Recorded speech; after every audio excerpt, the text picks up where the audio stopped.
Ya, Shalom Bapak Ibu Saudara yang dikasihi Tuhan. Mari kita renungkan bersama kesaksian hidup yang begitu mengharukan dari Saudara Tessa Kaunang yang mengalami masalah demi masalah dalam rumah tangganya hingga diajak mualaf. Berikut videonya. Saya ini mungkin ibu bapak semuanya saudara sekalian tahu bagaimana perjalanan hidup saya berumah tangga. Saya sempat berumah tangga selama 8 tahun. Dan pada saat itu mungkin Bapak Ibu kalau mungkin pernah googling ya cerita tentang perjalanan kehidupan rumah tangga saya, kelihatannya damai-damai saja gitu. Tapi sebenarnya pada dasarnya di dalamnya banyak sekali masalah yang terjadi.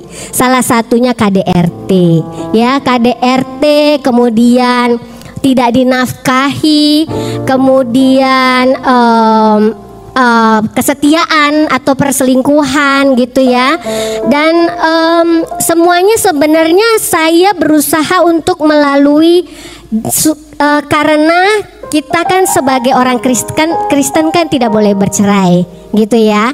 Dan apalagi saya punya anak, makanya saat itu juga dari keluarga, dari Bapak Gembala saya, semuanya juga selalu bilang bertahan, bertahan, dan bertahan. Ya kan? Karena apa? Karena apa yang sudah dipersatukan Tuhan tidak bisa dipisahkan oleh manusia. Ya. Terus saya diberikan masukan bahwa kita tidak bisa merubah orang. Yang bisa merubah orang hanya Tuhan. Jadi saya minta sama Tuhan untuk merubah waktu itu suami saya. Gitu ya, karena kelakuannya. Gitu loh. Tapi seiring berjalan waktu itu saya semakin gak kuat dan gak kuat dan gak kuat. Ya pasti ya, maksudnya ada yang batas waktunya kuat seperti mama saya.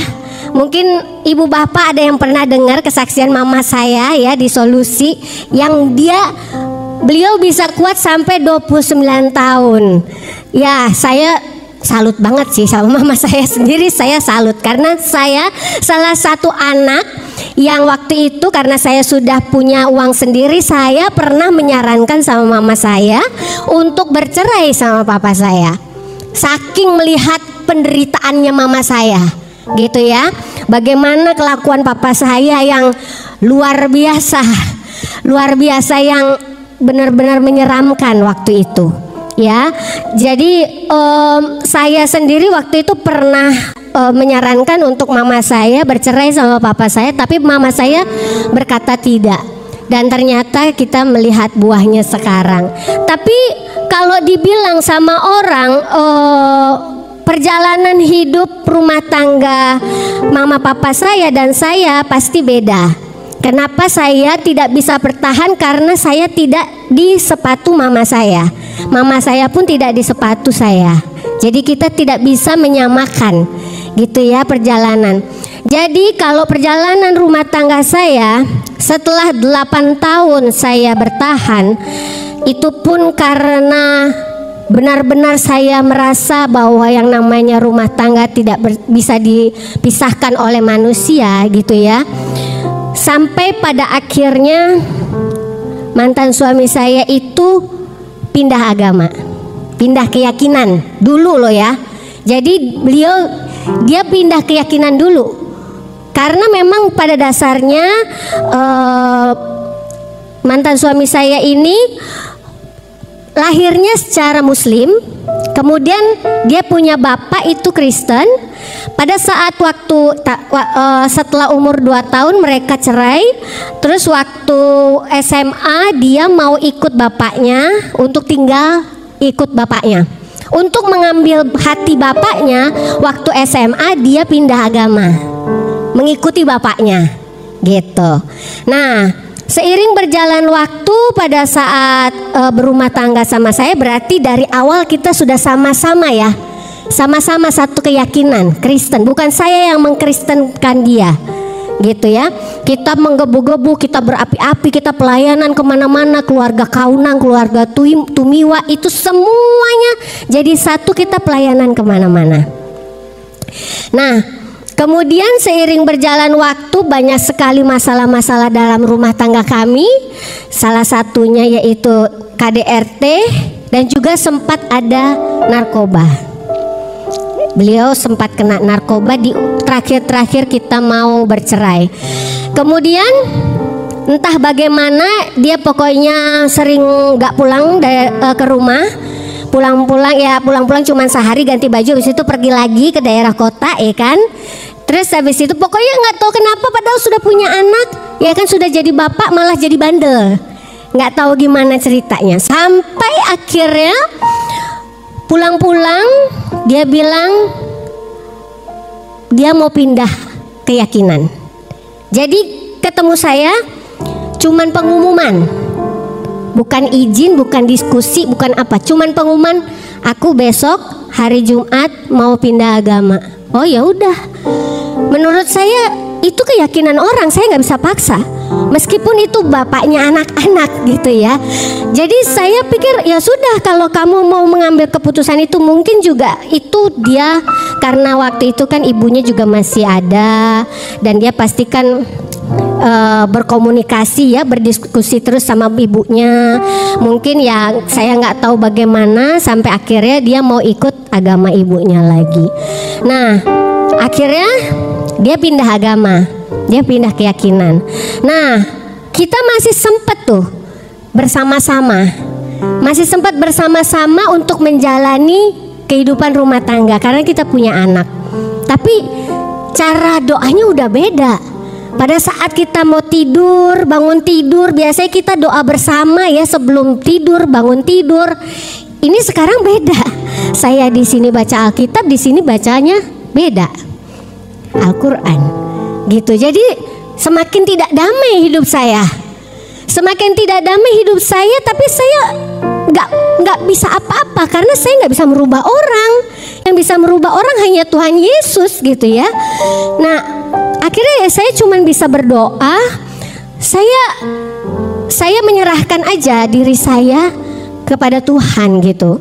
Sampai akhirnya sepertinya karena dia juga lagi menggebu-gebu, akhirnya dia itu kayak minta pengajaran-pengajaran dari Habib-Habib, dari Ustadz-Ustadz gitu ya.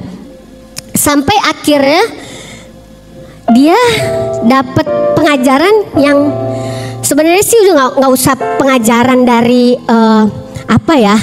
dari Ustadz juga, dari Habib juga. Sebenarnya kita juga tahu secara umum bahwa karena kita sudah beda keyakinan berarti bukan ininya lagi, bukan muhrimnya lagi. Jadi dia bilang sama saya, kamu pindah agama sama saya. Dia bilang gitu, kamu ikut saya. Karena kita di tempat tidur kita bukan muhrimnya lagi. Loh, saya langsung bingung dong. Saya bilang, loh, saya nggak ada niat dari saya kecil, meskipun mungkin saya nggak holy banget. Saya bukan orang yang mungkin benar-benar 100%, bukan orang yang nggak berdosa banget. Tapi saya nggak ada kepikiran untuk pindah-pindah keyakinan. Tidak seperti dia yang bisa pindah. Enggak ada. Saya bilang, loh kamu kalau mau pindah ya pindah aja. Kalau misalnya ajak saya nggak bisa. Saya dari kecil Kristen, saya dilahirkan Kristen, saya sudah diselamatkan Tuhan Yesus yang sudah mati di kayu salib buat kita. Saya tidak ada keinginan untuk pindah-pindah. Terus dia bilang, oh ya udah, kalau gitu kita nggak bisa sama-sama lagi. Oh ya udah, saya bilang, bukan saya yang minta.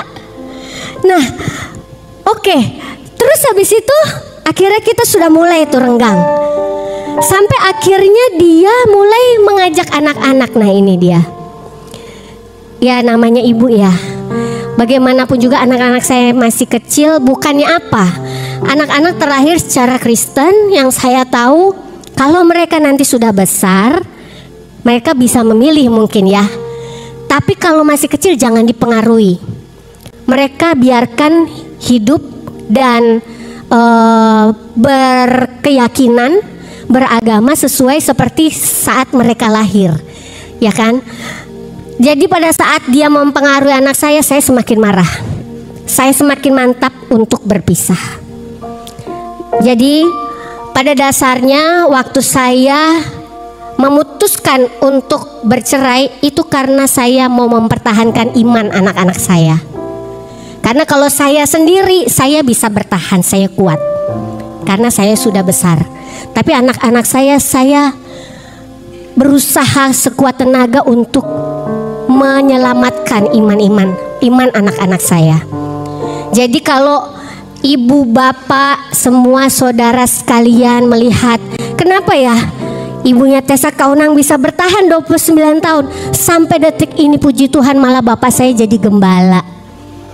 Masih satu keyakinan, beda sama saya. Jadi jalan kehidupan rumah tangga saya beda. Saya benar-benar tidak bisa dipersatukan karena memang sebelum kita bercerai dia sudah pindah. Dia sudah mengambil jalannya sendiri yang saya tidak mau mengikuti. Bahkan saya tidak ingin untuk iman anak-anak saya mengikuti. Kalaupun anak-anak saya nanti sudah dewasa dan mereka mungkin punya pilihan sendiri, mereka sudah bisa berpikir sendiri, bukan dipengaruhi dari kecil. Itu yang bisa saya saksikan dari kehidupan rumah tangga saya dulu. Dan mungkin dari sekian banyak ada yang mungkin pernah dengar, dan memang kalau misalnya ditanyakan kepada orang-orang bagaimana jalan cerita kehidupan rumah tangga saya dulu, ya seperti itulah. Dan sampai sekarang ya nggak berasa ya udah lebih dari 1 dekade nih saya sendiri. Sudah 11 tahun saya sendiri, dan puji Tuhan sampai sekarang Tuhan pelihara saya dan anak-anak saya. Anak-anak saya sampai sekarang dewasa dan sehat, bahagia, bisa bersekolah dengan layak, punya rumah yang layak, dan tetap selalu bersama dengan Tuhan Yesus, dan tetap sama punya keyakinan yang memang hanya Tuhan Yesus jalan kebenaran kita. Tuhan Yesus yang sudah mati di kayu salib untuk menebus dosa-dosa kita. Dan saya bersyukur sampai detik ini saya bisa berdiri di sini, bisa memberikan kesaksian yang mungkin bisa menjadi berkat buat semua yang ada di sini. Terima kasih. Happy Good Friday. Shalom. Saya mengucapkan terima kasih sekali untuk undangannya, dan mudah-mudahan kita selalu diberikan kesehatan, diberikan kekuatan sama Tuhan. Dan saya juga menyaksikan bahwa sampai sekarang saya 11 tahun sendiri itu cuma semua karena kasih karunia Tuhan. Kalau tidak, karena apalagi kemarin kita sempat mengalami COVID ya, itu benar-benar satu hal yang luar biasa kalau kita sebagai single parent. Luar biasa, ditanggung semuanya sendiri, tapi nggak apa-apa. Tuhan berikan saya sampai sekarang bisa berdiri di sini supaya menjadi saksi yang bisa diberikan kepada semua. Terima kasih sekali. Bapak Ibu Saudara yang dikasihi Tuhan, kita telah menyaksikan sebuah kesaksian yang begitu menyentuh hati dari saudara kita Tessa Kaunang ya. Kisah hidupnya mengingatkan kita akan kekuatan iman yang luar biasa di tengah badai kehidupan. 8 tahun pernikahan yang diwarnai dengan berbagai masalah, kekerasan dalam rumah tangga, penelantaran, bahkan ajakan untuk meninggalkan Yesus Kristus, saudara. Itu bukanlah hal yang mudah ya.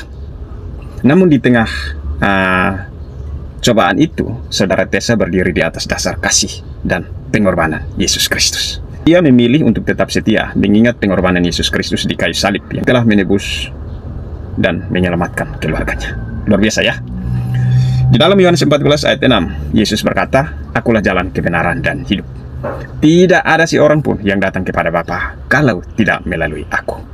Bapak Ibu Saudara yang dikasihi Tuhan, kesaksian ini membuktikan bahwa kasih Tuhan itu nyata dan mampu menguatkan kita dalam menghadapi segala tantangan. Melalui Yesus Kristus, kita bisa dapat jalan keluar. Dan Yesus Kristus adalah satu-satunya jalan menuju keselamatan kekal, menuju Bapa di sorga, memperoleh kekuatan dan penghiburan. Mari kita belajar dari keteguhan hati saudara Tessa ya, agar kita pun dapat teguh dalam iman kita. Apapun masalahnya, apapun yang kita hadapi, kita tetap kuat. Ya, demikian kesaksian ini, semoga dapat menjadi berkat bagi kita semua. Tuhan Yesus memberkati. Shalom.